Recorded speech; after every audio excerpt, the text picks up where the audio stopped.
So this morning we're going to talk about barefoot versus traditional shoe.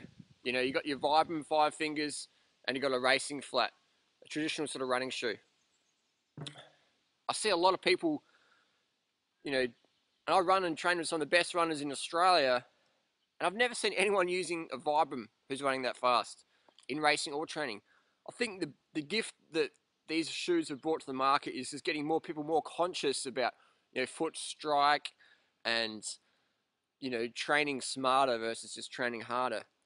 But what I see a lot of people doing is they're new runners. They don't have a history of running, and they get into these little barefoot shoes, and they go and start cranking out the mileage, and they get some full-on injuries, some shin splints or some fractured toes or knee problems, back problems, because they're trying to run barefoot in a barefoot shoe, on concrete and tarmac.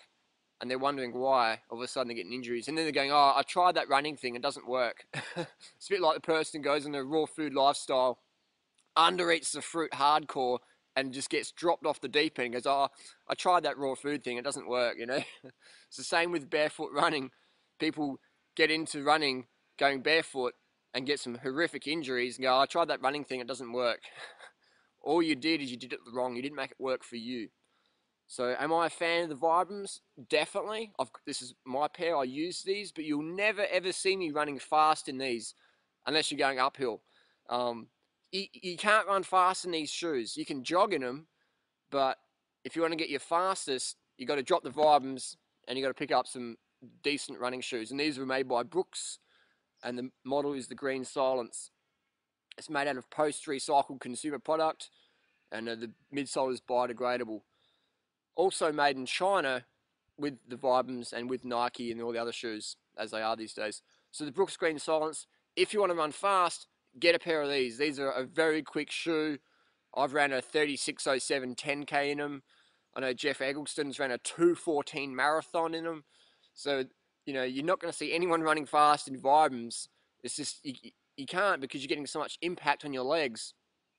You literally have to be an Olympic marathoner to run fast barefoot, just like a Bebe Bilica did back in the 1960 Olympics when he won the gold medal barefoot. People go, well, what about him, Harley? Well, the next year, he brought his shoes along. And why did Bebe run barefoot? Because he forgot his shoes. His sponsor forgot the shoes to bring there. So, he just said, I'm just going to run anyway to show people how strong I am. So next year, he brought his shoes along.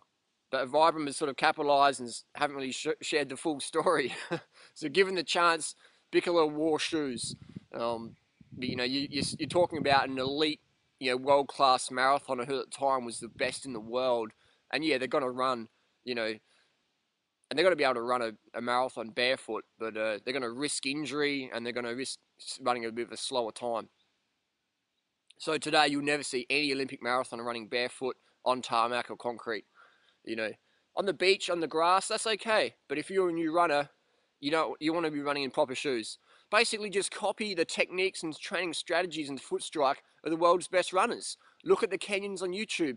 Look at the Ethiopians. You know what I mean? They're running barefoot on dirt, yeah, but they're not running barefoot on tarmac and concrete. So what people are doing is when they start running, they're up there training, just get straight into it. I read on our forum, people are running more than I am. And I'm running 1:21 for half marathon, 36:07 for 10K. I've ran about 280 kilometers this year, and today's like 10th of May. So that's like 5 months of running. I've done 280 Ks.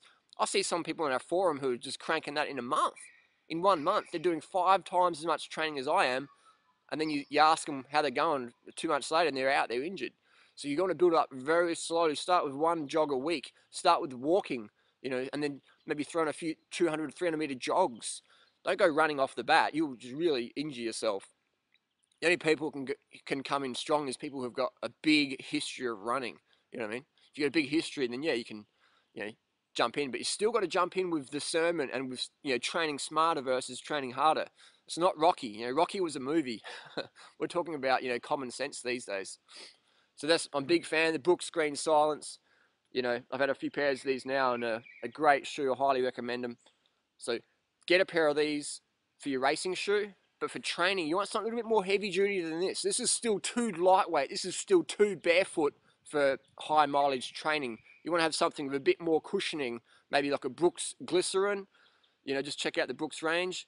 It's a good shoe, and I like how the company is getting more green. Even Nike now. Nike's recycling more shoes than anybody on the planet of their Nike Reuse a Shoe program. So it's cool that his company's getting more green and a bit more conscious. So great. Bit of a change in the older sweatshop days. So yeah, you got to give people a pat in the back for making positive differences and getting their act together. So people say, hey, but Harley, in that book Born to Run by Chris McDougall, that everyone ran barefoot. No way. You got Scott Jurek, the longtime vegan, the world's best male ultra marathoner in the history of the sport. Scott Jurek, longtime vegan. He's running in these, the Green Silence. He's running in his Brooks shoes. He doesn't run barefoot. I mean, he might on the beach and stuff like that, but not in races or training because you can't perform at your best running barefoot. And also we have the Tarahumara Indians who are like the mainstay of that book, and they're running in little sandals they make out of car tires, which is, almost an inch thick. So nobody in that book's running barefoot. You know what I mean? So then you see people read the book and don't pay attention to the details, and you see them running down the street in Vibrams barefoot, go, yeah, man, born to run. And it's like, you're born to run, but you're not born to run on concrete and tarmac. You know what I mean? So, we got to understand that these Tarahumara Indians, even they're running in, old car tires, which they make their shoes out of, they've still got a big history of running. As they're kids, they start running and playing their game. It's a great book. I encourage people to read that book. I've got an audio book. It's a good book. So I'm not dissing. I'm just saying, pay attention to the details. Nobody in the book is running barefoot. Scott Jurek isn't, and the Tarahumara Indians are not. They're all running in shoes. So let's just be clear on that one. So Vibrams or traditional running shoes, what's better? I think Vibrams are good for doing, maybe doing weights and walking around the house in and just getting your feet strength up. But please do not use these for running on tarmac or concrete unless you want to increase your chance of injury and run a lot slower. I mean, if you can run if I ran in these for a half marathon, I'd have to add at least half an hour to my time, 20 minutes to half an hour, you know what I mean? So you just have to slow right down because the impact, it's just when you're boxing and you're punching a heavyweight bag and it's really hard, you have to slow down because it just trashes your body. Nobody can punch no one can punch a pine tree like they can punch a soft boxing bag. So bottom line, train smarter versus training harder. Get a qualified running coach and understand that you've got to build it up slowly. 10% per week is what you want to aim for. So if you run 10 kilometers this week, 11 kilometers next week, and build it up. And over the year, you're ramping it up, but you're doing it slowly so your body can adapt. And high impact sports like running, train smart always. If in doubt, train smart. If in doubt, jump on your bike or go for an easy workout. Never push through pain. So where to get information from running? Get a qualified running coach, someone who understands running. There's a good one in Australia, Pat Carroll online. Highly recommend Pat. You got a few local coaches as well who are really good. Look on YouTube at Ryan Hall's running tips. There's some great stuff about technique and foot strike. Take advice from people getting the results you desire. That's what I'm doing now with running. I'm just like looking for the best people who the most knowledgeable and just picking their brain, asking them, training with them, hanging out with them, watching them run, watching how they train. And my running is just ramped right up. I like learning the easy way versus the hard way. I don't want to learn from making mistakes. I want to learn from other people's mistakes. You know what I mean? It's sort of like if you want to get to town, follow people going to town versus trying to, go, oh, I want to do it my way and just getting lost and taking longer than it has to. Just boom, take advice and people getting the results you desire. Go and find the best runners in your area and ask them for advice, train with them. And if you're a newbie, then obviously that's going to be a bit much of a jump, but build up slowly, read running magazines, read forums, but get your qualified running coach who's understanding what it takes for a newbie runner to get them back up there. And running is a great sport. And also get a bicycle, train with your bicycle as well, so that on the days where you're not running, you can still work on your cardio, build your cardio up, so you're not missing out there. So yeah, train smarter versus training harder.